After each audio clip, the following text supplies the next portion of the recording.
Assalamu alaikum everyone. I am Laiba Shbir Aila Mil Lahore and I have completed BS Biotechnology Honours degree from the Karachi University Lahore. During my final year project, I have gained experience in microbiology, molecular genetics, bioinformatics and the virology.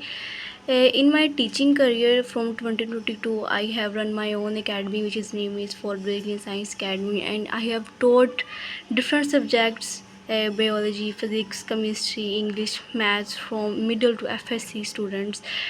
And last year I have done 3 months internship at the Jamiatul Madina Mullanwan Lahore, where I taught the students of metric subjects is about the science, maths and English. And today I am going to present the demo lecture on the chapter 2 biochemistry and molecular biology according to the FPI's Inter Part 1 biology syllabus. And the topic and specifically the topic is the proteins. Let's crack with the proteins. Proteins basically होते क्या है? Proteins are the biomolecules, different biomolecules है हमारे body के अंदर, जिस तरह के न्यूक्लिक एसिड्स, DNA और RNA है, प्रोटीन्स है, फैट्स है, विटामिन्स हैं, फॉस्फोलिपिड्स हैं. Proteins play most of the critical roles in the cells and are required for the structure. Structure में बहुत ज़्यादा प्ले रोल है, जिस तरह के जो हमारे सेल्स है वो हमारे साइटोस्केलेटन से बना हुआ है. Cytoskeleton, microtubules, microfilaments, intermediate filaments, यानी कि वो प्रोटीन से मिलकर बने हुए हैं. हमारी cell membrane also made of the protein. Functioning में सबसे अहम है कि ऑल इंजाइम्स और प्रोटीन्स, और हर जगह हमारे जितने भी मेटाबॉलिज्म में काम हो रहे हैं वो इंजाइम से हो रहे हैं. मेंटेनेंस, जिस तरह के जो हमारे एंटीबॉडीज़ हैं दे आर ऑल्सो प्रोटीन्स, जो कि हमारे जिस्म में मेंटेनेंस डिफेंड का काम कर रही हैं. Regulation of the body systems, different hormones, all are proteins.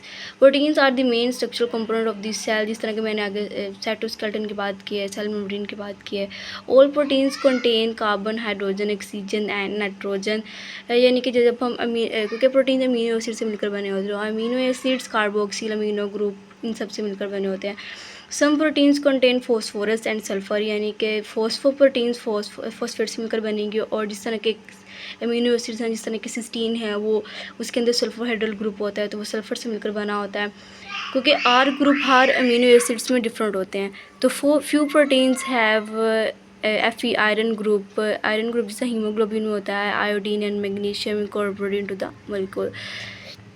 Structure of protein, जिस तरह प्रोटीन के स्ट्रक्चर की बात करें तो are made up of the amino acids. जिस तरह के हमने मोनोसैकेराइड डाइसैकेराइड की बात की थी, तो इसके जो मोनोमर्स होते हैं वो अमीनो एसिड्स होते हैं, और फिर वो आपस में पेप्टाइड बॉन्ड के ज़रिए मिलकर फिर वो पॉलीमर्स बना देते हैं. हम आगे ये पूरी डिटेल में बात करेंगे कि how they made up the peptides. A protein में consist of a single polypeptide और मोर देन वन पॉलीपेप्टाइड. जिस तरह क्वेश्चनरी प्रोटीन होती हैं उसमें डिफरेंट पॉलीपेप्टाइड आपस में मिलकर प्रोटीन बना रहे होते हैं. और यहाँ पर ये मैंने एक पिक्चर शो किया जिसके अंदर हम सेंट्रल डोग्मा दिखा रहे हैं कि जिस तरह के डीएनए से प्रोटीन किस तरह बनती है. DNA made of the different nucleotide TAC TT. तो उससे मैसेंजर आरएनए बनता है, और फिर मैसेंजर आरएनए से फिर जिस तरह 3 न्यूक्लियोटाइड आपस में मिलकर एक कोडोन बनाते हैं, और एक कोडोन हमारा एक अमीनो एसिड होता है. तो जब भी कोई प्रोटीन बनती है तो सबसे पहला अमीनो एसिड होता है मिथायोनिन, जिस तरह के यहाँ पर शो है मिथायोनिन. एंड देन फिर according to the composition of protein फिर वो बाकी अमीनो एसिड डिफरेंट होते रहते हैं. जिस तरह के यहाँ पर मिथायोनिन है, लाइजीन है, फिनाइल एलानिन है. तो पहला अमीनो एसिड हमेशा मिथायोनिन होता है, और लास्ट पे स्टॉप कोडोन होते हैं जो कि प्रोटीन को रोकते हैं. वो होते हैं TAA या TAG या TGA. ये 3 स्टॉप कोड होते हैं, और हर प्रोटीन में डिफरेंट हो सकते हैं. नेक्स्ट हम देखेंगे अमीनो एसिड्स, जो कि प्रोटीन्स के बिल्डिंग ब्लॉक्स हैं. तो amino acids are the building blocks of proteins. They are many amino acids now to occur, but only 20 are commonly found in proteins. से अभी तक जो नॉन प्रोटीन अमीनो एसिड्स हैं वो 20 हैं. तो हम जनरल स्ट्रक्चर अमीनो एसिड्स का ये देख लेते हैं कि इसमें 3 चीज़ें बहुत अहम होती हैं कि कार्बन एटम जिसके साथ हाइड्रोजन होता है, अमीनो ग्रुप होता है, और साइड में आर ग्रुप जो कि साइड चेन है, और देन द कार्बोक्सिल ग्रुप. और अगर हम आर ग्रुप की बात करें तो आर ग्रुप है ये हर अमीनो एसिड में यूनिक होता है, और उसी अमीनो एसिड को यूनिक बनाने वाला ये आर ग्रुप भी होता है. और जिस तरह यहाँ पे each contains a carbon atom, it is called alpha carbon. और हमें पता है कि कार्बन की वैलेंसी 4 होती है, इस वजह से इसके चारों तरफ से हम इसको बॉन्डिंग इसने की हुई है। तो अमीनो ग्रुप है, कार्बोक्सिल ग्रुप है, variable group now as R group है, and then the R group has a different structure in each of the 20 biological important amino acids. The R group determines the individual chemical properties. Two simplest amino acid, जिस तरह example हम बात करें glycine and alanine. आगे there are different types of amino acids, essential and non essential amino acids. Essential amino acids वो होते हैं जिनकी हमारी जिस्म को बहुत ज़रूरत होती है, जो कि हमारा जिस्म खुद नहीं बना सकता, तो उसको वो डाइट के ज़रिए हमें लेना पड़ता है। They should essentially be acquired through our diet. They can be obtained from milk, egg, fish, chicken, meat, vegetables and lentils. Lentils होती हैं हमारी दालें जो होती हैं, जिससे हम दालें या चने वगैरह उनसे हम ले सकते हैं। They build and repair muscles and bones, ये हमारे मसल्स और हड्डियाँ बनाने में बहुत इनका अहम किरदार होता है। They act as precursor molecule for the synthesis of hormones and neuro transmitter.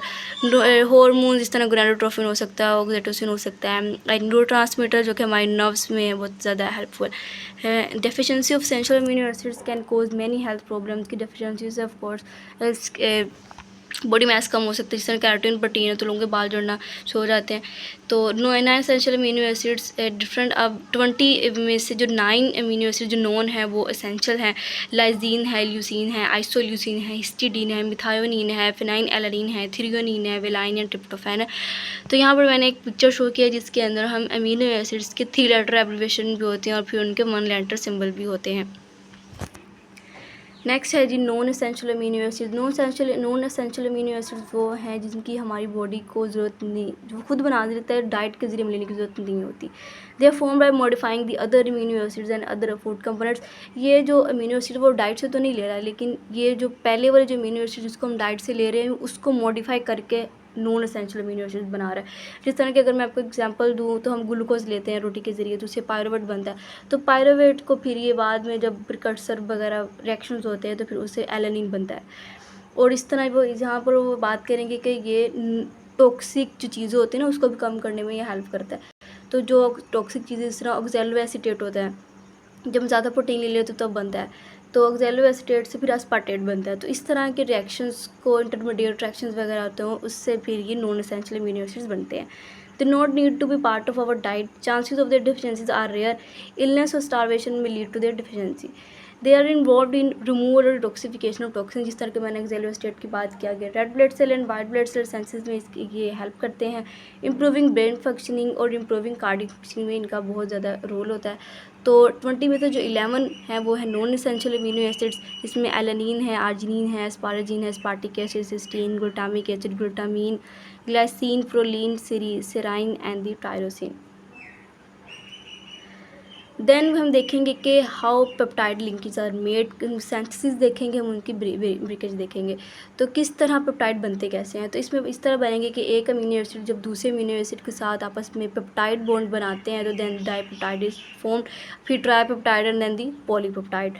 तो व्हेन 2 और more amino acids bind with each other to form a condensed molecule, जिस तरह कंडेंसेशन रिएक्शन होता है इसके अंदर, जिसके अंदर कंडेंसेशन रिएक्शन के अंदर वाटर रिलीज होता है जिससे फिर पेप्टाइड बॉन्ड बनता है। Dipeptide and polypeptide are form by the condensation of amino acids, this occur on the ribosome. और ये जब हमने जितना सेंट्रोल डोग्मा देखा पीछे कि ट्रांसक्रिप्शन से फिर ट्रांसलेशन होती है, तो ट्रांसलेशन के दौरान ये सारा अमल ट्रांसफ़र आरएनए और ये राइबोसोम के ऊपर हो रहा होता है। हम प्रीवियस क्लासेस में देखते हैं कि जो राइबोसोम प्रोटीन बनाते हैं, तो हम इस क्लास में हम डिटेल में देखेंगे कि how ribosome made the protein.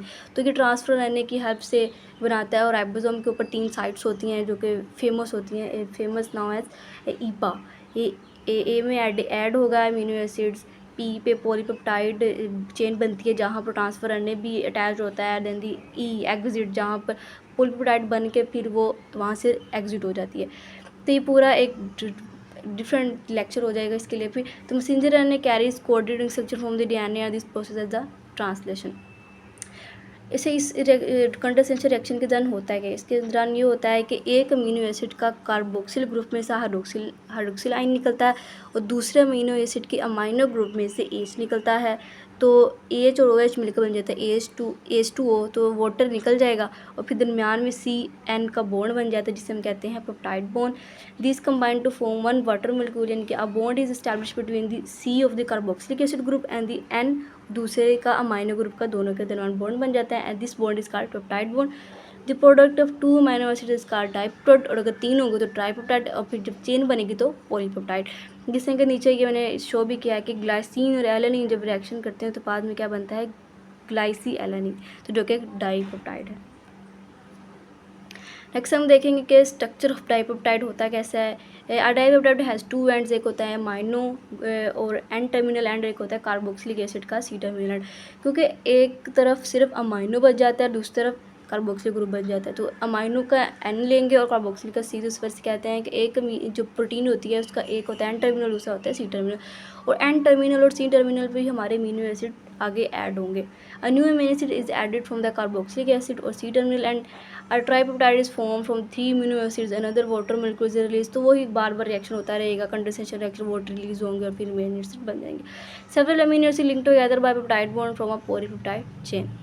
अच्छा, ब्रेकेज ऑफ पेप्टाइड बॉन्ड से क्या होगा, peptide bonds are broken during the catabolism protein, जब हम गट में जाते हैं प्रोटीन ले लेते हैं तो जब गट में उसकी कैटाबॉलिज्म होना शुरू होता है तो कैसे होता है, proteins and polypeptide digesting enzyme including, इसमें डिफरेंट एंजाइम काम करते हैं इसको अमीनो एसिड्स के पेप्टाइड बॉन्ड को तोड़ने के लिए, वो होते हैं पेप्सिन, ट्रिप्सिन, एरिप्सिन। पेप्टाइड बॉन्ड में ऑल्सो भी broken at the cellular level.